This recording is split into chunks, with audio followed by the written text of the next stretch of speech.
한동훈 되면 탈당. 자, 국민의힘 지금 최대 관심사가 한동훈 전 비대위원장이 당대표 선거에 출마할지 여부이죠. 네. 자, 그런데 친윤계에서 반발이 좀 나왔다는 보도가 있습니다. 자, 어제였습니다. 친윤계 핵심인 사람이 이렇게 얘기를 했다는 것이죠. 한동훈 당대표가 되면 탈당하겠다 언급했다는 보도입니다. 자, 그러자 국민의힘 게시판에서는 이 기사에 대해서 불불 끓고 있었다는 건데요. 뭐라고 할까요? 한동훈 전 비대위원장이 지난 주말에 직구 금지 사태에 비판했는데 바로 그 다음 날 친윤계 핵심이 한동훈 전 비대위원장을 향해서 돌직구를 던졌다. 이렇게 네. 해석을 할 수 있는 겁니다. 뭐 대통령실에서는 이걸 부인했을 것 같은데요.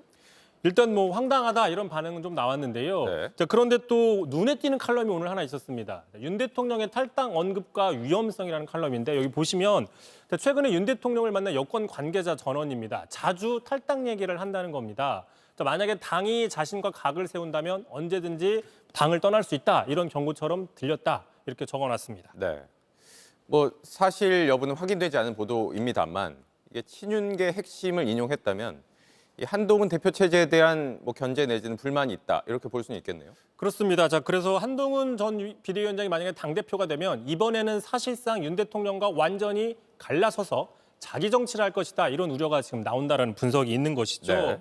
자, 그런데 지금 이런 보도가 나오자 당원 게시판 아까 부글부글하다고 했었는데 살펴보니까 자, 탈당을 하지 말아라. 안 된다라는 얘기가 아니라 잘 됐다. 빨리 탈당해라. 이런 얘기들이 좀 많았어요. 몇 가지 가져왔는데요. 네. 자, 대통령 경로 이제 무섭지도 않고 지겹다.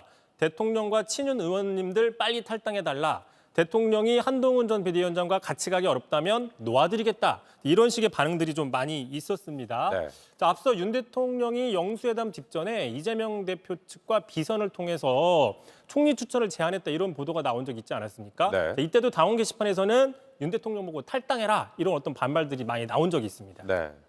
이 대통령의 탈당 문제가 뭐 어찌됐건 이렇게 수면 위에 올라온 건 이런 시점에 아무래도 선거 결과도 있고 좀 이른감이 있습니다.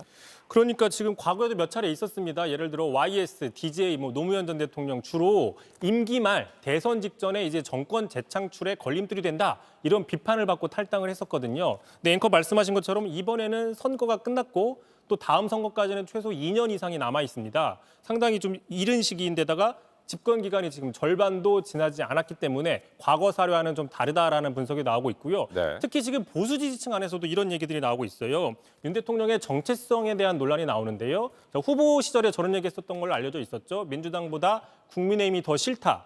또 최근에 아까 얘기했었던 영수회담 직전에 비선을 통해서 이재명 대표에게 경쟁자가 될 사람들은 다 배제시켜주겠다 이런 보도가 나와서 논란이 됐었죠. 네, 이게 또 지지층한테 또 논란이 그렇죠. 됐고요. 박영선 총리설의 또 발칵. 주로 다 이 보수 지지층에서 이런 논란들이 나오고 있다는 겁니다. 네. JTBC 뉴스를 시청해 주신 여러분 고맙습니다. 저희는 저녁 6시 50분 뉴스룸에서 뵙겠습니다.